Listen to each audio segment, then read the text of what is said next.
Hey guys, tonight we begin with one of the most chilling and misunderstood practices of the ancient world. You've probably heard the stories about Sparta. Fierce warriors, brutal training, shields, oh.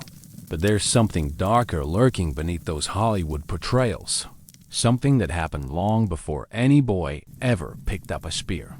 It happened in the first moments of life, when Spartan mothers made decisions that would horrify us today, yet were considered not just normal, but necessary for their society's survival. So before you get comfortable, take a moment to like the video and subscribe, but only if you genuinely enjoy what I do here. And let me know in the comments where you're tuning in from and what time it is for you.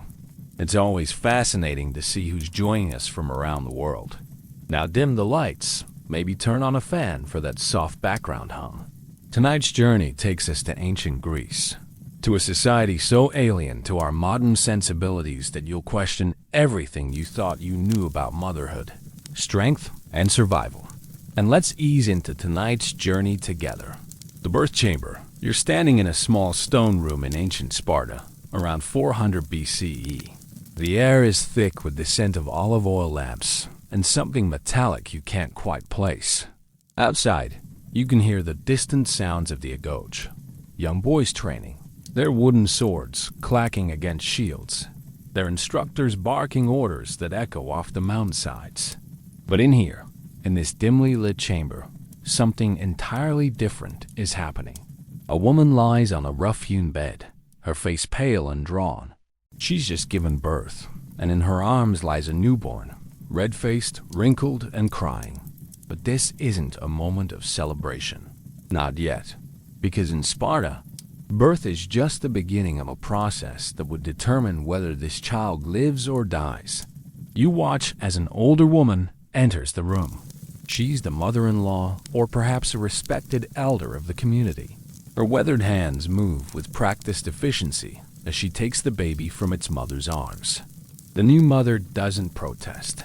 She knows what comes next. Every Spartan woman knows what comes next. The baby is placed on a wooden table, and you realize that this isn't the gentle examination you might expect. The older woman's fingers probe and press, checking the infant's limbs, listening to its breathing, examining its reflexes. This is an inspection, clinical and thorough. The baby's fate hangs in the balance of these next few minutes. What you're witnessing is a practice that modern historians call infant exposure, but the Spartans had their own term for it. They called it the choosing, because that's exactly what it was. A choice between the collective good of Sparta and the individual life of one child. The examination continues. You notice how the older woman pays particular attention to the baby's legs and arms. Is there any deformity? Any sign of weakness? The breathing, is it strong and regular? The cry, does it sound robust or thin and reedy? Every detail matters because in Sparta, weakness wasn't just discouraged. It was literally a death sentence. You might be wondering how any mother could participate in such a ritual. But you have to understand that Spartan mothers weren't raised with our modern concepts of individual worth and unconditional love. They were raised in a society where the survival of the community trumped everything else, including maternal instinct. The older woman makes notes on a wax tablet. She's recording her observations, but more than that, she's making a recommendation.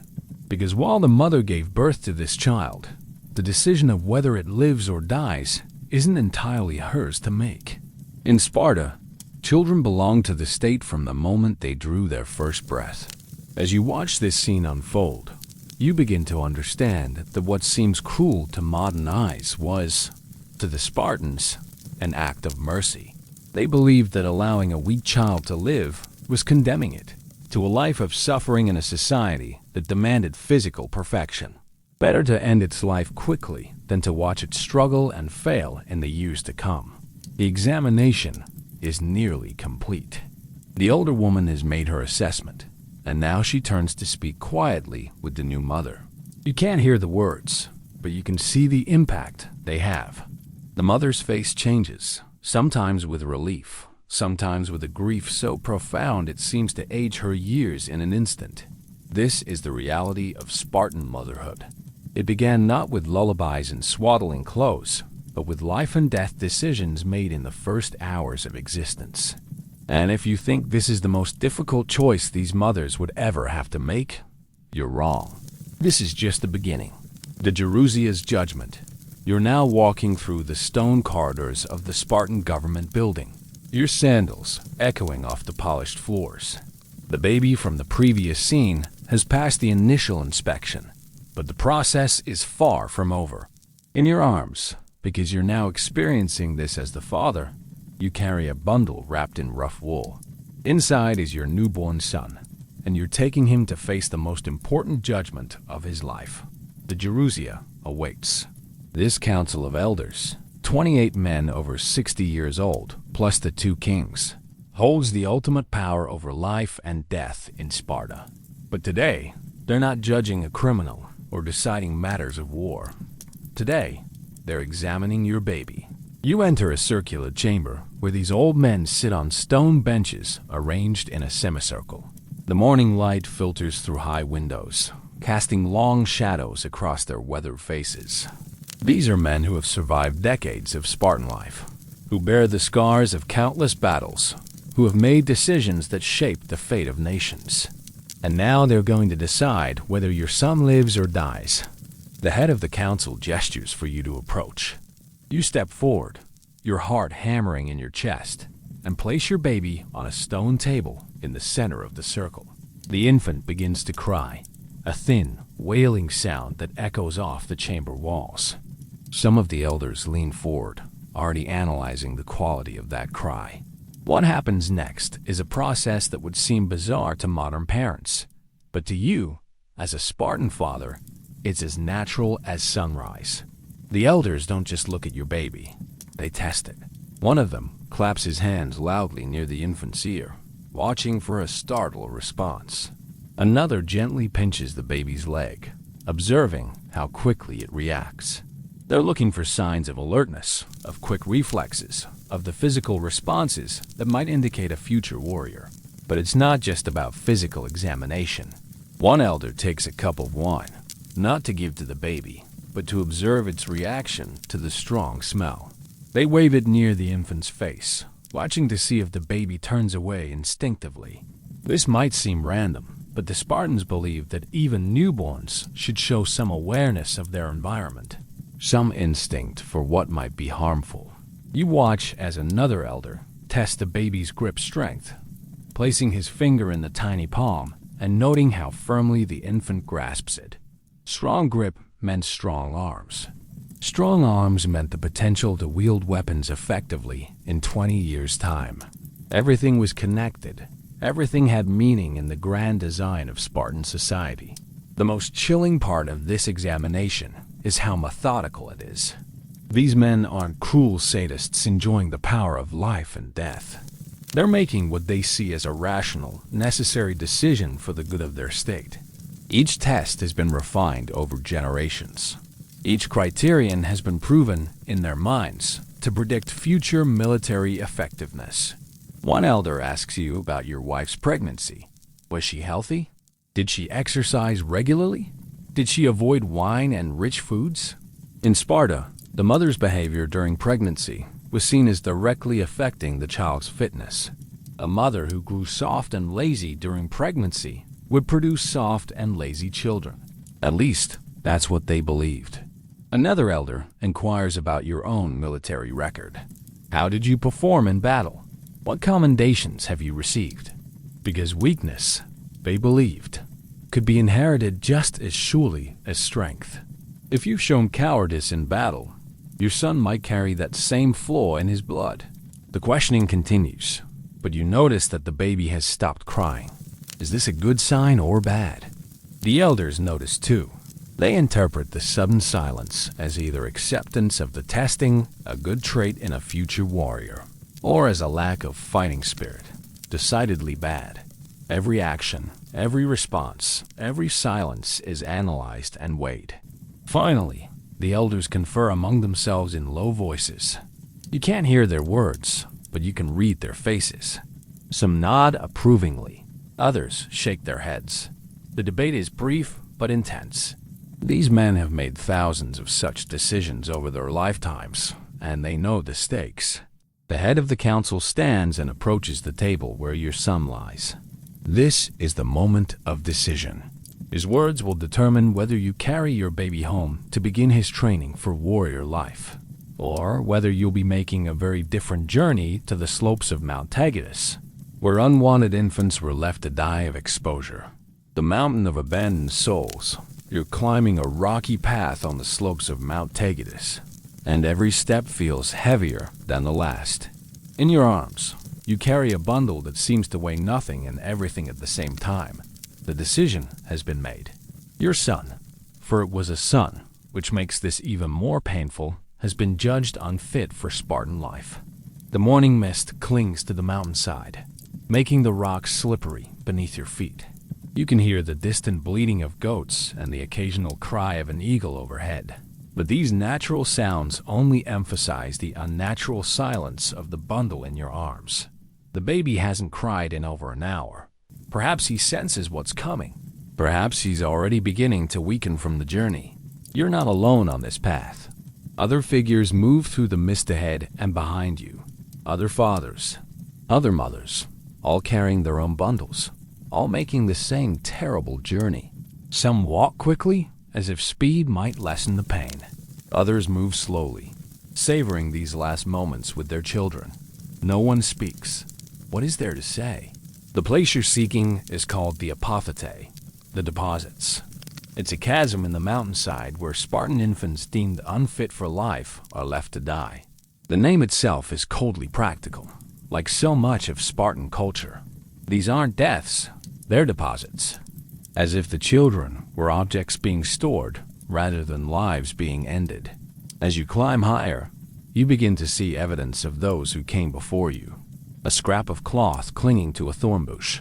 A small pottery shard, perhaps from a water vessel left with an earlier baby. And there, barely visible in a crevice, the white gleam of tiny bones. This mountain has been receiving Sparta's unwanted children for generations. You pause to rest, setting your burden down gently on a flat rock. For a moment, you allow yourself to look at your son's face.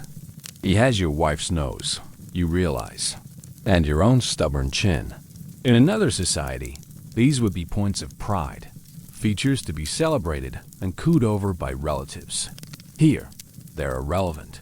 What matters are the slightly underdeveloped muscles in his arms, the way his left leg turned inward just a fraction, the breathing that seemed just a bit too labored.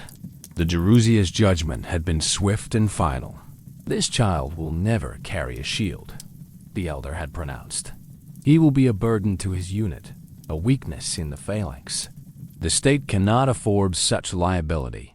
The words had been delivered without emotion, as if discussing the quality of a batch of wine or the condition of a horse. But you're not an elder. You're a father. And despite everything your society has taught you about the greater good, despite your own training in putting state before self, you find yourself questioning the wisdom of this decision. Your son's flaws seem so minor, so correctable. With proper training, proper care, might he not overcome these small imperfections? You think about your wife, waiting at home. She accepted the decision with the stoicism expected of a Spartan woman. But you saw the way her hands trembled as she wrapped the baby for his final journey. She had already begun to love him, despite knowing that love might be temporary. That's the cruelest part of the Spartan system. It demands emotional investment even while preparing for loss. The path grows steeper as you approach the Apothete. You can smell something on the wind now, something organic and unpleasant that speaks of decay and death. Other babies have been brought here recently. The mountain is doing its grim work, reclaiming the bodies of children deemed unworthy of Spartan life. You think about the surviving children back in the city, the ones who passed inspection, who were deemed strong enough to begin the long journey toward warrior status. They're safe in their mother's arms tonight, but their challenges are just beginning, because surviving the initial selection doesn't guarantee success in Sparta. It merely earns you the right to face even harder tests in the years to come. As you round a bend in the path, you see it. the chasm itself. It's not the dramatic cliff you might have imagined, but rather a series of rocky depressions and caves, hidden from view of the valley below. This is where you'll leave your son. This is where his story ends and your real test as a Spartan parent begins. Because the cruelest irony of the Spartan system is this. After forcing parents to abandon their weak children, it demands they show no grief, no regret, no sign that the loss affects them. A true Spartan accepts the wisdom of the state's decisions. A true Spartan understands that personal feelings must never supersede collective needs. You look down at your son one more time. He's sleeping now, peaceful and unaware of his fate. In a few minutes, you'll place him in one of these rocky alcoves and walk away. You'll return home to your wife and never speak of this day again. And if the gods are merciful, you'll never have to make this journey again. But if you have more children, and if any of them show signs of weakness or deformity, you'll be back on this mountain path, carrying another bundle, making another deposit in Sparta's unforgiving account. The helot wet nurses you're standing in the courtyard of a Spartan home, watching a scene that perfectly encapsulates the contradictions of this strange society.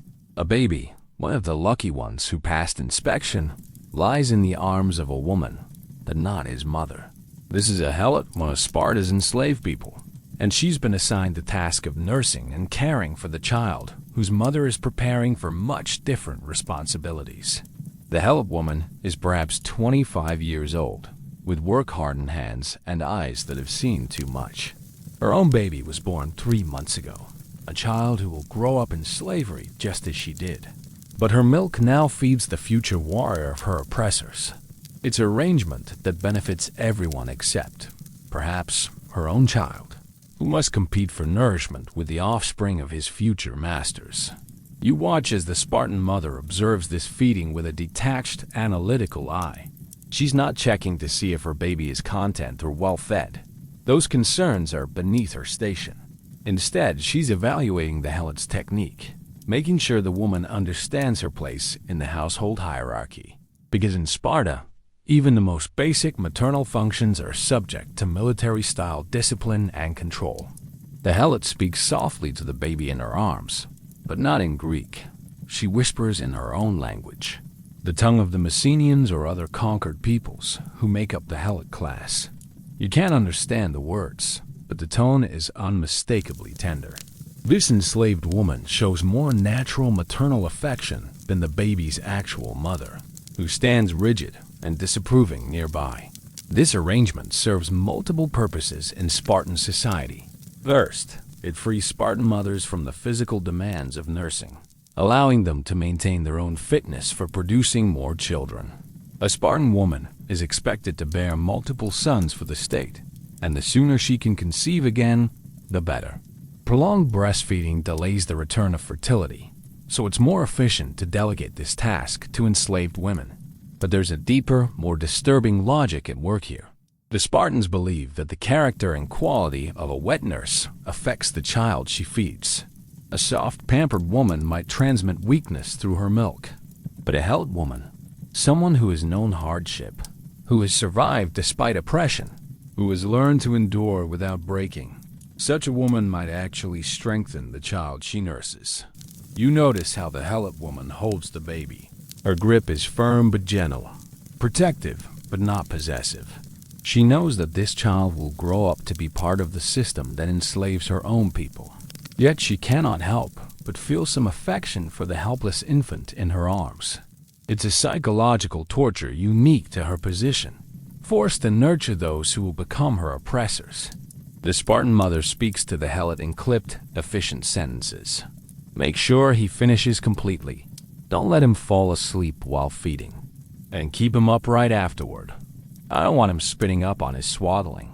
Her tone is that of a military commander giving orders to a subordinate. There's no acknowledgement of the intimacy of the scene. No recognition that this woman is performing one of the most fundamentally nurturing acts in human experience. What makes this arrangement even more complex is the fact that many helot women serve as wet nurses for multiple Spartan families simultaneously. They're essentially human dairy farms. their bodies used as resources for the reproduction of the warrior class. Their own children often suffer from malnutrition as a result, receiving whatever milk remains after their mothers have fed their master's babies. You observe a telling detail. The Helot woman's own infant is nearby, lying on a rough blanket on the stone floor. He's thin, smaller than the Spartan baby, and his cries are weaker. This is the cost of the system. The enslaved woman's own child pays the price for the care she's forced to provide to her master's offspring. But perhaps the most disturbing aspect of this arrangement is how it shapes the Spartan child's earliest experiences. From birth, he learns that some people exist solely to serve his needs. He learns that tenderness and care come from those beneath him in the social hierarchy, while his own parents remain distant and demanding. This early conditioning prepares him for a life in which he'll expect absolute loyalty from those he considers inferior. The Helot woman begins to sing softly, a lullaby in her native tongue. The melody is haunting and beautiful, full of the sadness of her people. The Spartan baby relaxes in her arms, responding to the gentleness in her voice. But his mother quickly intervenes. "No singing," she commands. "Warriors don't need lullabies." If he won't sleep without music, he's already showing weakness. The Helot woman falls silent immediately, but you can see the flash of pain in her eyes. Even this small gesture of nurturing has been forbidden. As you watch this scene unfold, you begin to understand how the Spartan system shapes its future warriors from the very first days of life. They learn to expect service from others while remaining emotionally distant themselves. They learn that survival depends on strength and that weakness in themselves or others is not to be tolerated. The Helot woman finishes feeding the baby and hands him back to his mother with a careful, practiced deference. Her part in this child's development is largely complete. Soon, he'll be weaned and begin the next phase of his Spartan upbringing. But the lessons he's learned from her care about power, about service, about the acceptable distance between ruler and ruled will stay with him for life. The 7-year mark. You're witnessing the end of an era, though you might not realize it at first. A Spartan boy sits on his mother's lap for what may be the last time in his life. He's 6 years old, almost 7, and in a few days he'll leave his family home forever to begin the Agoj, the brutal training system that will either make him a warrior or kill him trying. The house is unusually quiet today. The boy's father is present, which is rare. Spartan men spend most of their time in military training or combat. His mother holds him with an awkwardness that speaks to years of emotional distance. She has not been permitted to develop the close bonds that mothers in other societies take for granted. Instead, she has been preparing him and herself for this inevitable separation. You can see the boy fidgeting in his mother's lap. He's not used to this kind of physical closeness, and it makes him uncomfortable. That's intentional. Spartan child-rearing practices are designed to prevent the development of what they see as weakness-inducing emotional bonds. A boy who clings to his mother's skirts will never make an effective soldier. The mother speaks to her son in the formal, instructional tone that characterizes Spartan parenting. "Tomorrow you begin your real education," she tells him. "Everything before this has been preparation. From now on, the state will be your family. Your classmates will be your brothers. Your instructors will be your fathers." But you notice something in her voice, a barely perceptible tremor that suggests their separation isn't as easy for her as she pretends. Despite years of conditioning, despite everything her society has taught her about putting state loyalty above personal feelings, she is still a mother. And she's about to lose her child in a way that modern parents can barely imagine. The boy asks a question that reveals the strange nature of his upbringing. "Will I see you again?" It's not asked with the desperation you might expect from a child facing such separation. Instead, it's matter-of-fact, almost curious. He's been prepared for this moment his entire life, told that leaving home is not a loss, but a promotion. A sign that he's worthy of the state's investment. His mother's answer is carefully rehearsed. "You'll see me at festivals and ceremonies. When you achieve victories, I'll be in the crowd cheering." but your daily life now belongs to Sparta. She doesn't mention that many boys don't survive the agoge. She doesn't acknowledge that the child in her lap might be dead within a year from training injuries, disease, or the countless other hazards of the system he's about to enter. You observe the father during this exchange. He shows no emotion whatsoever.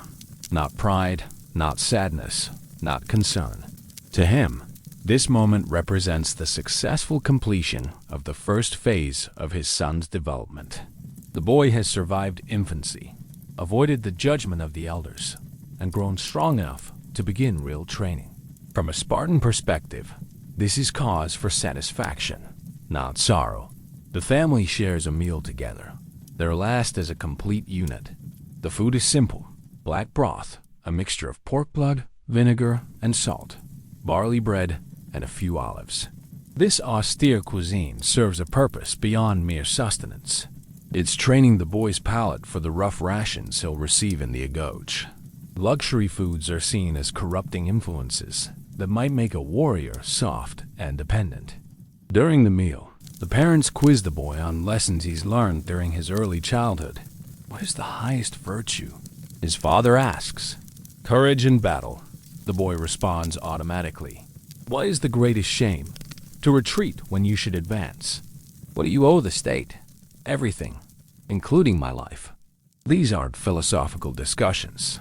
They're military catechisms, drilled into the child until they become instinctive responses. You notice how the boy sits at the table, straight-backed, alert, ready to respond to questions or commands. He's already begun to internalize the military bearing that will define the rest of his life.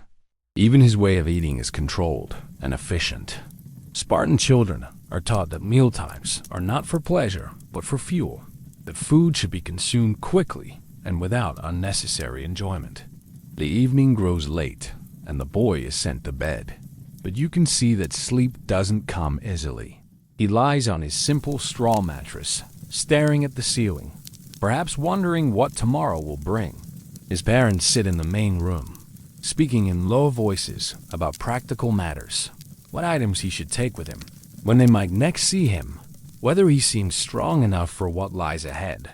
What they don't discuss, what Spartan parents are trained never to discuss, are their feelings about this separation.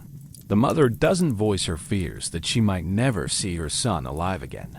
The father doesn't admit to any pride or affection that might be seen as weakness. They approach this milestone in their child's life with the same emotional distance they've maintained since his birth. As dawn approaches, you witness the final preparations. The boy is given a small bundle containing a spare tunic, a pair of sandals, and a few personal items. That's all he's allowed to take from his old life into his new one. Material possessions are seen as potential sources of weakness, distractions from the single-minded focus on military excellence that the agoge demands. The mother performs one last duty. She cuts a lock of her son's hair and places it on the family altar as an offering to the gods. This ritual symbolizes the death of the child and the birth of the future warrior. From this moment forward, the boy belongs not to his family, but to Sparta itself. As you watch this family prepare for their separation, you begin to understand the true cost of the Spartan system. It doesn't just demand physical strength and military skill from its citizens. It requires them to sacrifice the most basic human bonds of love and attachment. The state's need for warriors supersedes every natural instinct, every emotional connection, every tender feeling that might make its people fully human. The barracks of lost childhood, you're standing inside a long, low building made of rough stone and timber.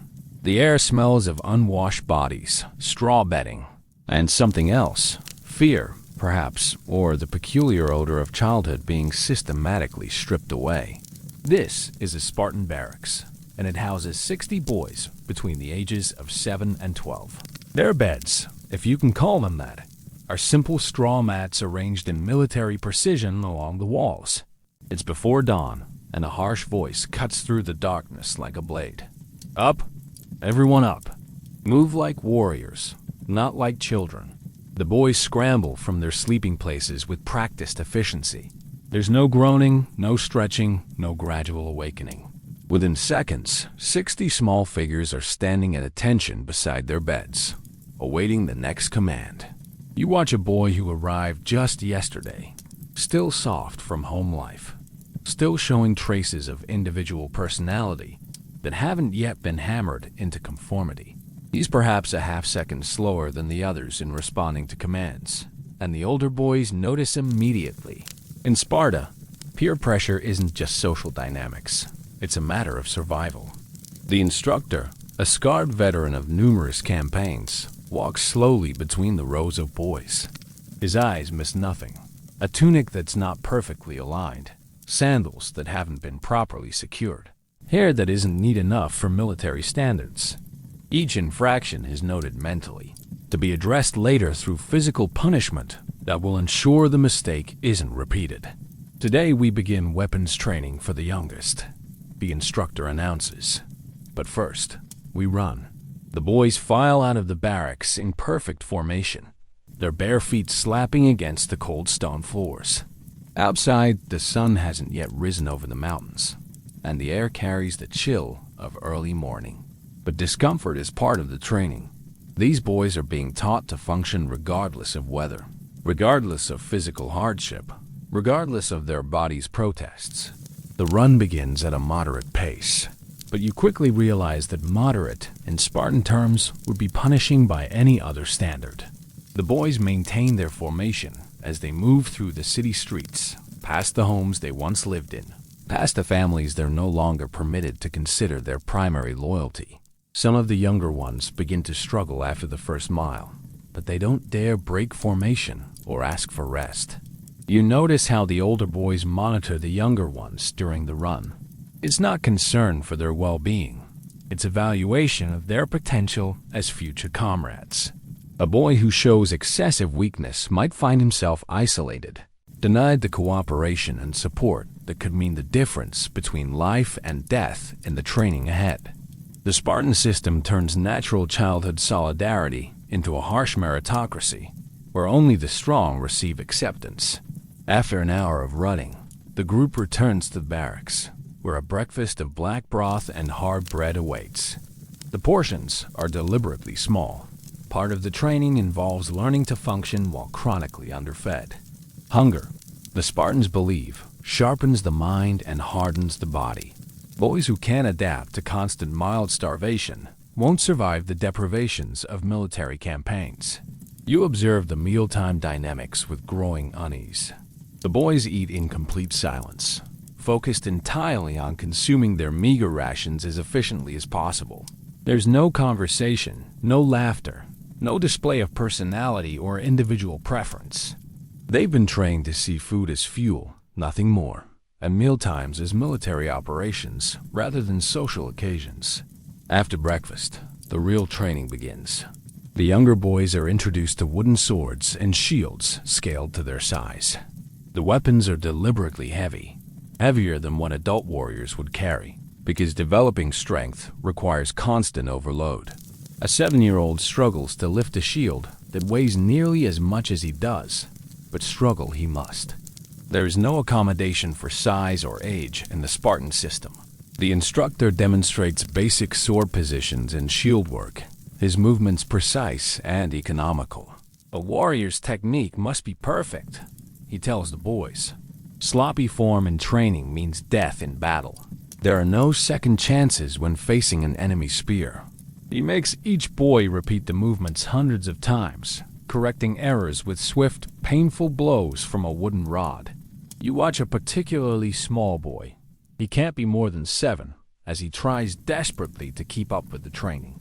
His sword is too heavy, his shield too large, his body too young for what's being demanded of it.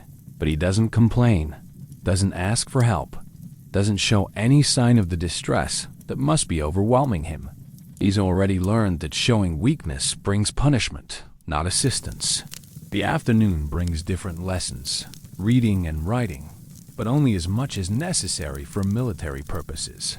Mathematics, but only enough to calculate supply requirements and troop movements. Music, but only martial songs that will accompany them into battle. Everything is filtered through the lens of warfare. Every skill evaluated for its potential military application. As evening approaches, you witness one of the most disturbing aspects of the Agoj system, the institutionalized bullying that's considered character building. Older boys are encouraged to torment younger ones, to test their resilience and teach them that life will always involve conflict. A 10-year-old corners the new arrival from yesterday, demanding his bread ration as tribute. The younger boy must choose between hunger and cowardice. Both are punishments, but only one is socially acceptable. The instructors watch these interactions with approval. They're not concerned with fairness or kindness. They're evaluating how the boys respond to pressure, how they handle conflict, whether they show the kind of ruthless pragmatism that Spartan society requires. A boy who gives up his food without fighting is marked as weak. A boy who fights and loses is noted for courage. A boy who fights and wins earns respect and better treatment. Night falls, and the boys return to their straw mats. But sleep doesn't come easily in the barracks. The younger ones, especially, lie awake missing their mothers, their homes, their previous lives. But they learn quickly not to cry. Tears are weakness, and weakness is punished by isolation from the group that provides the only safety available in this harsh new world. You realize, as you watch these children trying to sleep, that what you're witnessing isn't education in any recognizable sense. It's systematic psychological warfare designed to break down individual identity and rebuild it according to state specifications. These boys are being taught that personal desires, family bonds, and individual comfort are luxuries that Spartan society cannot afford. The stealing lessons. You're crouched behind a stone wall in the marketplace of ancient Sparta, watching what appears to be a common theft in progress. A boy of perhaps 10 years old moves stealthily between the market stalls, his eyes fixed on a loaf of bread sitting unattended on a merchant's table. But this isn't ordinary criminal activity. This is education, Spartan style, and the consequences of failure extend far beyond simple punishment. The boy's name is Clemens, and he hasn't eaten in 2 days. This isn't unusual neglect. It's intentional deprivation designed to motivate. Exactly the kind of behavior you're witnessing. In the Agoj system, boys are given insufficient food and then expected to supplement their rations through theft. It's a practice that would horrify parents in any other society. But in Sparta, it's considered essential training for future warriors. You watch as Cleomenes assesses his target with the calculating eye of a military strategist. The bread merchant is elderly, distracted by a conversation with another customer, and positioned with his back to the goods table. The distance from the bread to the nearest escape route is perhaps 15 paces. The crowd density is moderate, enough people to provide cover, but not so many as to make quick movement impossible. The logic behind this training is coldly practical. Warriors operating in enemy territory must be able to acquire supplies through stealth when conventional supply lines are cut. They must learn to move silently, to assess risks quickly, to take advantage of momentary opportunities. These skills can mean the difference between mission success and starvation in hostile territory. But there's a deeper psychological purpose at work here.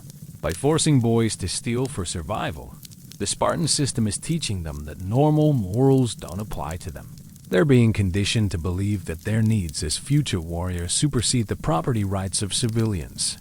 It's training them to see themselves as a separate class of being, elevated above ordinary citizens and their concerns. Cleomenes makes his move with fluid grace that speaks to months of practice. He approaches the stall from an angle that keeps him out of the merchant's peripheral vision, timing his approach to coincide with the merchant's deepest engagement in conversation. His hand closes around the bread with practiced stealth, and he begins to withdraw. But you notice something the boy doesn't. Another figure watching from across the marketplace. It's one of the Agoj instructors, observing the theft attempt with professional interest. This isn't random supervision. The instructors regularly monitor the boys' stealing activities, not to prevent them, but to evaluate their technique and courage. The merchant suddenly turns, catching Cleomins with the bread in his hand. What happens next is crucial for the boy standing in the Agoj system. He doesn't panic, doesn't drop the bread and run, doesn't offer excuses or apologies. Instead, he meets the merchant's eyes with steady defiance and tightens his grip on the stolen loaf. "Thief!" the merchant shouts, grabbing for the boy's arm. But Cleomins is ready for this. He twists away from the grabbing hand with an agility that comes from months of combat training, clutches the bread to his chest, and bolts for the nearest escape route. The merchant gives chase, his heavy footsteps no match for a boy trained in speed and endurance since age 7. You follow the pursuit through the winding streets of Sparta, watching as Cleomins demonstrates the urban warfare skills the Agoj has taught him. He vaults over low walls, squeezes through narrow gaps between buildings, uses his knowledge of the city's layout to lose his pursuer in a maze of alleys and courtyards. Within minutes, the merchant gives up the chase, returning to his stall with curses and complaints about the lack of proper discipline among Spartan youth. But the test isn't over. Cleomins must now return to the barracks without being caught by the city guards, who are always alert for Agoj boys attempting theft. If he's captured now, he'll face punishment not for stealing, that's expected, but for being clumsy enough to get caught by authorities. The distinction is crucial in Spartan thinking. You watch as the boy makes his careful way back to the barracks, moving through shadows and side streets, avoiding the main thoroughfares where guards might spot him. He's learned to read the rhythm of the city, to understand the patterns of patrol routes and shift changes that govern law enforcement in Sparta. These are the same observational skills that will serve him well when conducting reconnaissance in enemy territory. Finally, Cleomins reaches the safety of the barracks, where he's greeted by his fellow students with professional appreciation for a job well done. The bread is shared among the hungriest boys, but not equally. The thief gets the largest portion as reward for his risk and skill. The Agoj teaches that benefits should flow to those who demonstrate competence and courage. The instructor who observed the theft arrives shortly after Cleomins returns. His evaluation is clinical and thorough. Good target selection, adequate timing, acceptable escape technique. But room for improvement in avoiding detection during approach. The boy receives both praise for success and criticism for areas needing work. It's treated exactly like any other military training exercise. You realize, as you watch this debriefing, that the Spartan system has transformed theft from a vice into a virtue, from criminal behavior into patriotic skill development. By reframing stealing as military training, they've eliminated the moral qualms that might otherwise prevent boys from developing these abilities. It's psychological conditioning disguised as practical education. But there's a darker aspect to this training that becomes apparent as you observe longer. Boys who consistently fail at theft, either through lack of skill or excessive moral scruples, find themselves increasingly isolated within the barracks community. They receive smaller food portions, less protection from bullying, reduced instruction in advanced techniques. The system punishes moral behavior as ruthlessly as it rewards immoral competence. As night falls and the boys settle into their harsh routine, you understand that what you've witnessed isn't just training in criminal technique. It's the systematic erosion of normal human conscience. These children are being taught that the rules governing ordinary people don't apply to them, that their needs justify any action, that success matters more than morality. The bread Cleomins stole will sustain him for another day, allowing him to continue the brutal training that's slowly transforming him from a child into a weapon. But the cost of that sustenance extends beyond the merchant's loss. It's measured in the gradual death of the boy's capacity for normal human empathy and moral reasoning. The dance of violence. You're standing in a circular arena carved into the hillside outside Sparta, surrounded by stone seats filled with spectators. But this isn't entertainment in any conventional sense. It's evaluation. And the performers are boys between the ages of 12 and 15, engaged in combat that could easily result in permanent injury or death. This is the platonistas, the most brutal training exercise in the Spartan educational system. The rules are simple and terrifying. Two teams of boys fight each other using whatever tactics they can devise, with the only restrictions being that they cannot use weapons or deliberately kill opponents. Everything else, punching, kicking, biting, eye gouging, joint manipulation, is not only permitted but encouraged. The fight continues until one team is completely defeated or unable to continue. You watch as the boys prepare for combat with ritual solemnity. They strip naked, their young bodies already bearing the scars of previous training. Some are barely into adolescence, their frames still showing the softness of childhood. Others are nearly grown, their muscles hardened by years of constant physical conditioning. All will fight together. Age and size differences irrelevant to the Spartan conception of fairness. The opposing teams face each other across the arena floor, perhaps 30 boys on each side. Their faces show no fear, no hesitation, no trace of the normal human reluctance to engage in violence against peers. They've been conditioned to see combat not as aberrant behavior, but as the natural state of human interaction. Violence isn't something they do, it's what they are. A horn sounds, and the battle begins with explosive brutality. Bodies crash together with sounds that make you wince. The thud of fists against flesh, the crack of bones under pressure, the harsh gasps of boys fighting for breath while grappling in the dust. What strikes you most is the calculated nature of the violence. These aren't wild brawls, but tactical engagements where each boy applies techniques learned through years of instruction. You see a 13-year-old execute a perfect joint lock on an older opponent, hyperextending the boy's elbow until he screams in submission.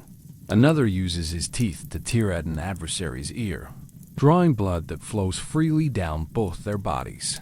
The crowd of adult observers watches with professional interest, taking notes on technique and evaluating each boy's performance under extreme stress. The psychological dimension of this training becomes clear as you observe longer. Boys learn to function while experiencing severe pain, to make tactical decisions while adrenaline clouds their judgment, to maintain unit cohesion even when facing overwhelming opposition. But more importantly, they learn to inflict suffering without hesitation or remorse. They're being systematically desensitized to violence, both as victims and perpetrators. A younger boy, perhaps 12, finds himself facing two older opponents. The size disadvantage is obvious, the outcome seemingly predetermined. But instead of surrendering or appealing for mercy, he attacks with desperate ferocity, using his smaller size and greater speed to avoid their grappling attempts while striking at vulnerable targets. His aggression is rewarded when one of his opponents makes a tactical error, allowing the younger boy to apply a chokehold that renders his victim unconscious. The instructors note this interaction with approval. They're not concerned with fairness or protecting the smaller boys from injury. Instead, they're evaluating how each participant responds to disadvantage, how they adapt their tactics to overcome superior opponents, whether they show the kind of resourcefulness that will serve them in actual warfare. As the battle continues, you witness techniques that would be classified as torture in any other context. Boys use pressure points to inflict maximum pain, apply chokes that bring opponents to the edge of unconsciousness, exploit injuries to gain tactical advantage. One participant continues fighting with what appears to be a broken nose, blood streaming down his face, but his commitment to victory undiminished. The crowd of spectators includes mothers and fathers of the participants. Their reactions are nothing like what you might expect from modern parents watching their children engage in such violence. They show no horror, no urge to intervene, no visible distress at seeing their sons injured. Instead, they display the same professional evaluation as the instructors, judging their children's performance according to Spartan military standards. A moment of particular brutality occurs when a boy applies what appears to be a wrestling hold, but uses his position to begin gouging at his opponent's eyes. The victim's screams fill the arena, but no one moves to stop the attack. This isn't seen as excessive force. It's creative tactical thinking, the kind of resourcefulness that might save a warrior's life in desperate circumstances. You realize that the physical violence, shocking as it is, serves a secondary purpose to the psychological conditioning taking place. These boys are learning that human beings are obstacles to be overcome rather than individuals worthy of consideration.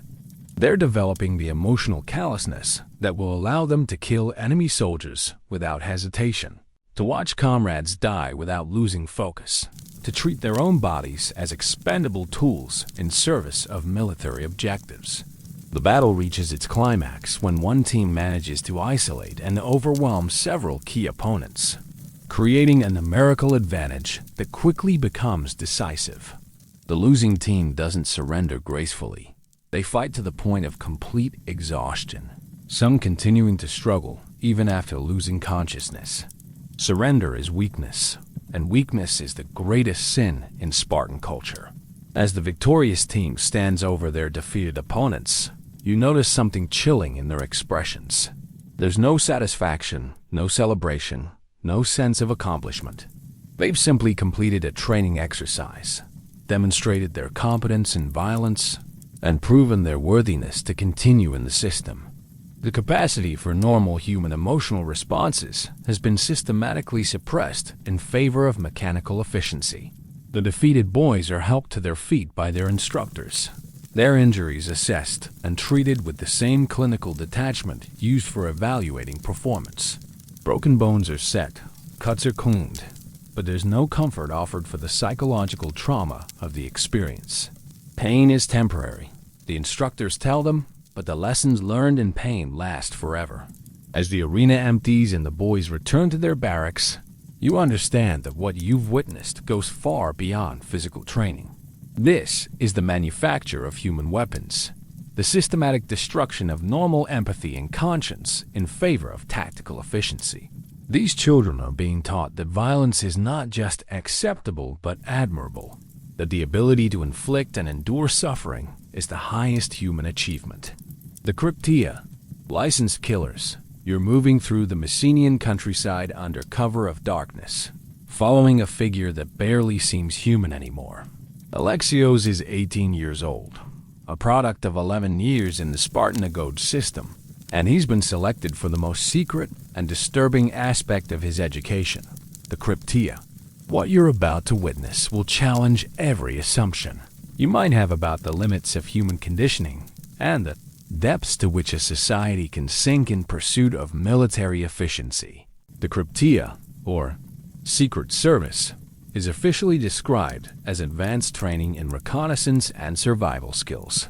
In reality, it's something far more sinister, a program of systematic terrorism, designed to keep the Helot population in constant fear while providing Spartan youth with practical experience in killing human beings.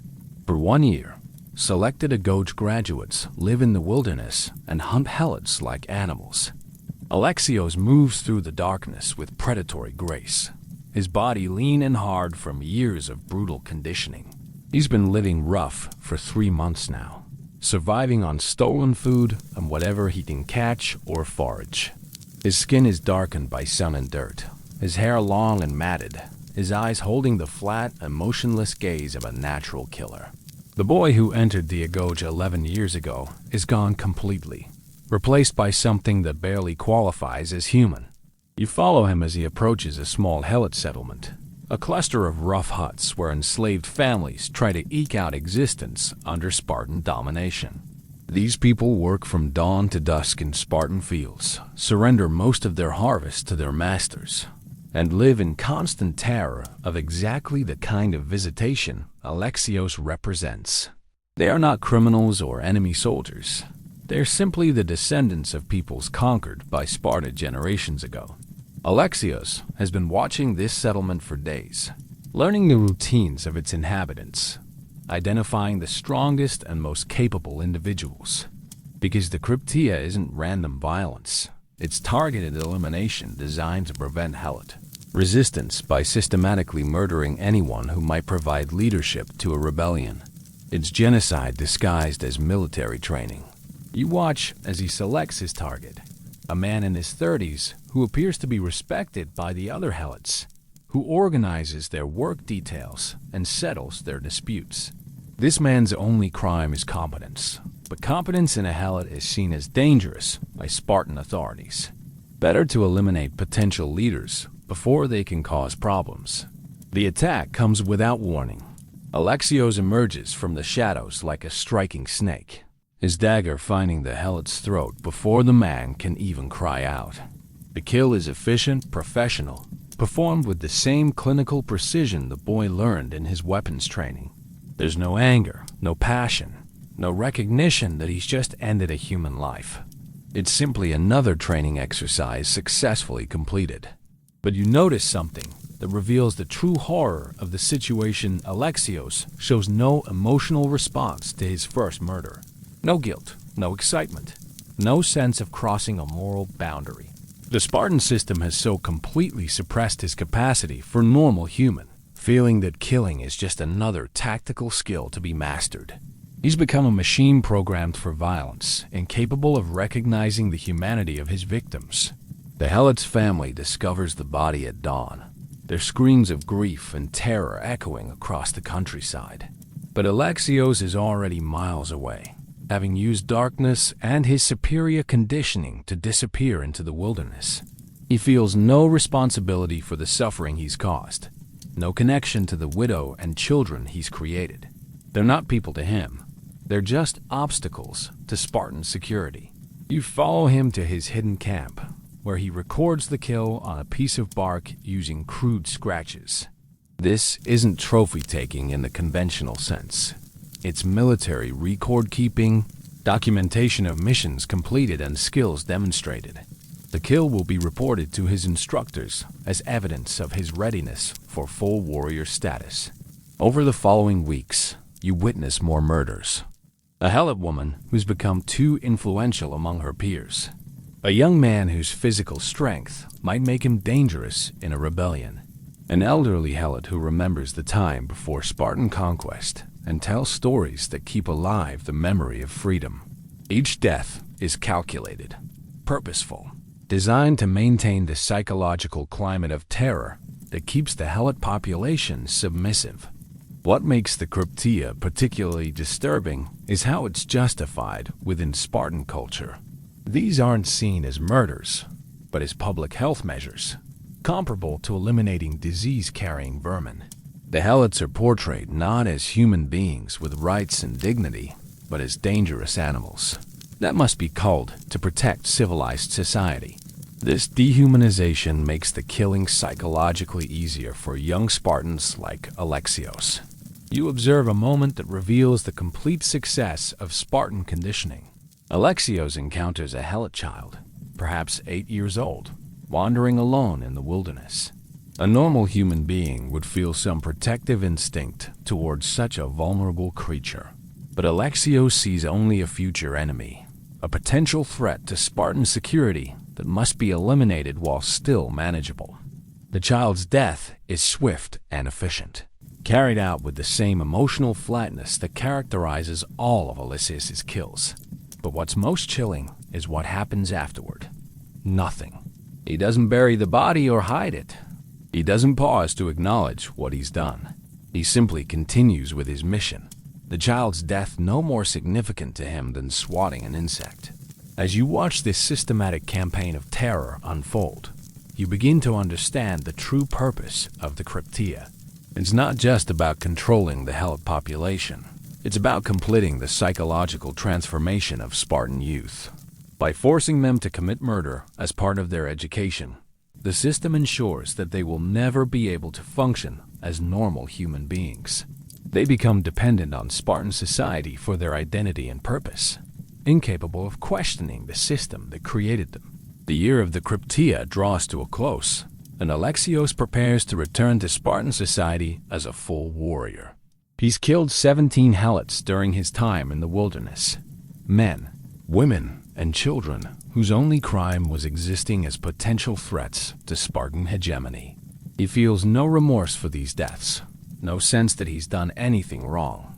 In his mind, he's simply completed his education and proven his worthiness to serve the state. But perhaps the most disturbing aspect of the entire system is how it perpetuates itself.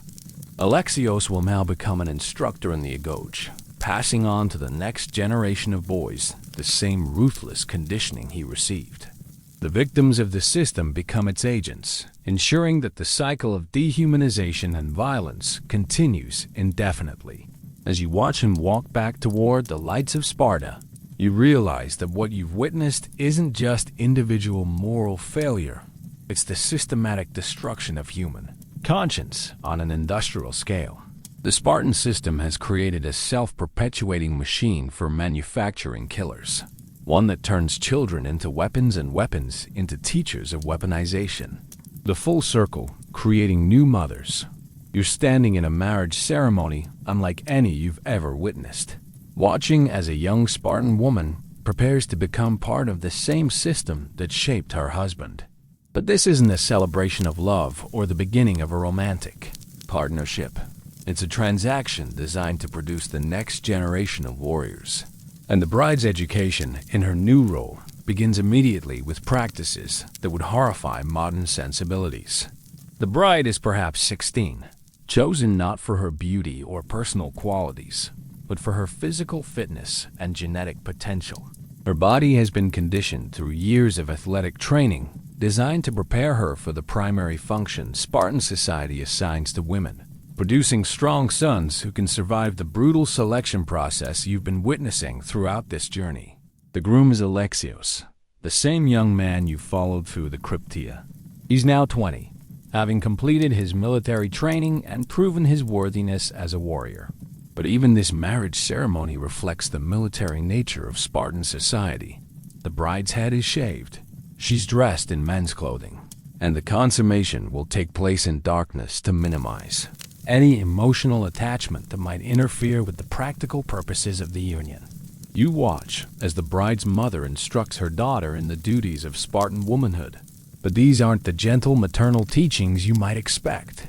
Instead, they're harsh lessons in emotional control, physical endurance, and absolute loyalty to the state's reproductive needs. Your body belongs to Sparta now, the older woman explains. Your purpose is to produce sons who can serve the state and daughters who can continue this sacred duty. The wedding night itself is orchestrated to suppress the development of romantic bonds between husband and wife. Alexios visits his bride in secret and darkness, spending just enough time to accomplish conception before returning to his military barracks. The couple is forbidden to live together or develop the kind of intimate relationship that might make them prioritize each other over their obligations to the state. Over the following months, you observe the bride's pregnancy with growing unease. She continues her physical training throughout, engaging in exercises designed to strengthen the child she carries, but also to test her own endurance and commitment. Spartan women are expected to approach childbirth like warriors approaching battle, with courage, discipline, and absolute determination to succeed or die trying. The birth itself takes place without the support systems that other societies provide to new mothers. There are no female relatives offering comfort, no celebration of new life, no recognition of the physical and emotional challenges the woman has endured. Instead, there's immediate evaluation of the infant's fitness and the mother's performance in producing viable offspring.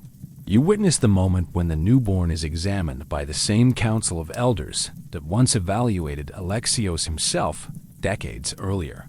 The baby's mother stands nearby, her face showing no emotion as these old men probe and test her child, looking for signs of weakness or deformity that would result in death by exposure.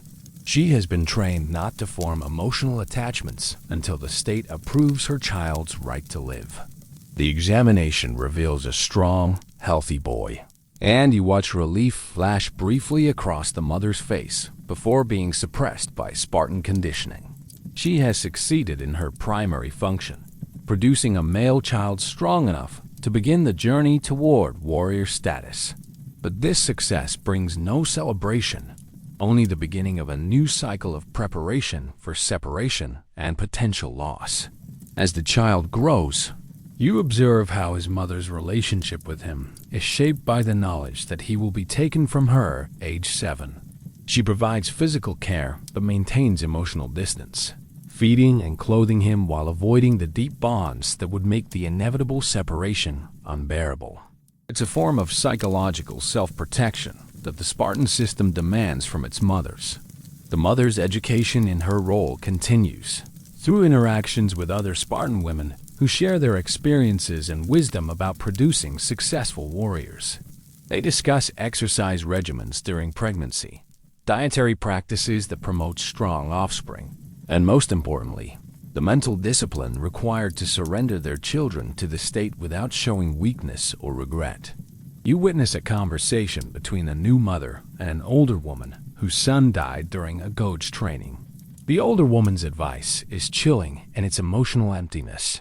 Grieve if you must, but do it in private. Show the world only pride that your son was worthy of selection for training. His death served Sparta, and that should be sufficient comfort for any true Spartan mother. As the boy approaches his 7th birthday, you see his mother beginning the psychological preparation for separation that every Spartan woman must master. She increases the emotional distance between them, speaks to him more formally, refers to him increasingly as a future warrior of Sparta rather than my son. She's conditioning both of them for the rupture that will soon occur.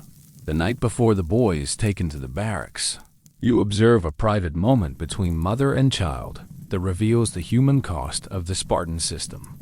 When she thinks no one is watching, the woman allows herself to hold her son close, to whisper words of love and protection that she's never been permitted to speak aloud. But even this moment of tenderness is shadowed by the knowledge that such feelings are seen as weakness in Spartan society. The next morning, the boy leaves for the Agoj, beginning the same brutal journey that shaped his father. His mother watches him go with the stoic expression that Spartan women are trained to display, showing no tears or signs of distress. But you can see the cost of this performance in the rigid tension of her body, the slight tremor in her hands, the way she grips the doorframe as if to prevent herself from running after her child. As you watch this cycle complete itself, you understand that the Spartan system's greatest victims might not be the boys who die in training or the men who become killing machines, but the women who are forced to participate in the destruction of their own maternal instincts. They are required to produce children they cannot truly love. To raise sons, they must surrender. To celebrate a system that treats their deepest feelings as dangerous weaknesses. The young mother returns to her house, now empty of the child who gave meaning to her existence for 7 years. She will likely become pregnant again soon, beginning another cycle of biological production, emotional suppression, and ultimate separation. This is her life's work in Spartan society, to be a human breeding machine in service of the state's military needs, to sacrifice her own emotional well-being for the greater goal of producing warriors. But perhaps the cruelest irony is that this woman, like all Spartan mothers, has been convinced that her suffering serves a noble purpose. She believes that her sacrifices are necessary for the survival of her society, that the pain she endures is a small price to pay for Spartan greatness. She has been so thoroughly conditioned by the system that created her that she cannot imagine any alternative way of living or loving. As you stand in her empty house, listening to the silence where a child's laughter once echoed, you realize that you've witnessed the completion of a perfect totalitarian system, one that turns its victims into willing participants, its sufferers into zealous supporters, its destroyed into destroyers. The Spartan system perpetuates itself not through force alone, but through the complete psychological domination of every person it touches, making them complicit in their own dehumanization and that of their children. The cycle is complete, and it will begin again tomorrow with another birth, another examination, another decision about who deserves to live in the harsh world of ancient Sparta. #closing. And so we come to the end of our journey through one of history's most brutal experiments in human conditioning. What we've witnessed tonight wasn't just ancient history. It was the systematic transformation of natural, human love into weaponized loyalty. the conversion of maternal instinct into state service. The creation of a society that could only maintain itself by devouring its own children. The Spartan system worked in its own terrible way. It produced warriors of legendary skill and courage, men who could hold mountain passes against overwhelming odds, who preferred death to retreat, who became the stuff of legend and Hollywood movies. But the cost of that military effectiveness was the destruction of everything we consider essentially human: compassion, individual worth, the sacred bond between parent and child. Perhaps the most disturbing aspect of the Spartan system wasn't its cruelty, but its logic. Every horrible practice we've examined tonight served a rational purpose within their worldview. Infant exposure eliminated weakness before it could contaminate the warrior class. Emotional suppression prevented personal attachments from interfering with military duty. The Krypteia maintained social control while providing combat experience. Even the destruction of family bonds served the greater goal of creating absolute loyalty to the state. But logic and effectiveness don't make something right, and the Spartan system ultimately collapsed under the weight of its own contradictions. A society that treats human beings as disposable resources will eventually run out of both resources and humanity. The very qualities that made Spartan warriors formidable in battle, their emotional coldness, their inability to adapt, their rigid adherence to established patterns, made them incapable of evolving with changing times. The helots they oppressed eventually rebelled. The rigid military system proved inadequate for governing a complex empire, and the warrior culture that seemed so powerful gradually withered away. What remained was the legend sanitized and romanticized, stripped of its darkest truths and presented as inspiration for modern audiences who never have to face the real cost of such achievements. As you settle into sleep tonight, remember that the comfortable distance of history can make even the most horrific practices seem acceptable or even admirable. The Spartans believed they were creating a perfect society, just as other totalitarian systems throughout history have justified their excesses in the name of higher purposes. The capacity for humans to rationalize cruelty in service of ideology is perhaps our species' most dangerous characteristic.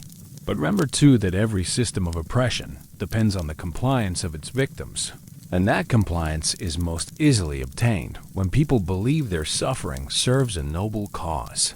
The Spartan mothers who killed their weak children, the boys who endured brutal training, the men who became killers, they weren't monsters. They were human beings who had been convinced that monstrous behavior was not only acceptable, but admirable.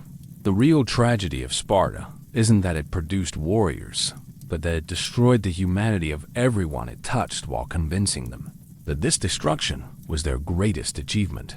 It's a reminder that the most dangerous societies aren't those ruled by obviously evil tyrants, but those that transform evil into virtue, cruelty into necessity, and inhumanity into honor. So, as you drift off to sleep, perhaps take a moment to appreciate the ordinary human bonds that the Spartan system worked so hard to destroy. The love between parent and child, the comfort of emotional connection, the simple recognition that individual human life has value beyond its utility to the state. These aren't weaknesses to be overcome, but the very qualities that make us human. Sleep well, and remember that sometimes the most important battles aren't fought with swords and shields, but with the simple refusal to let systems and ideologies convince us that cruelty is necessary, that love is weakness, or that human beings are expendable resources in service of greater goals. The night is quiet, the warriors are long dead, and their harsh world has passed into history. What remains is the lesson that no achievement, however glorious, is worth the sacrifice of our essential humanity. Good night.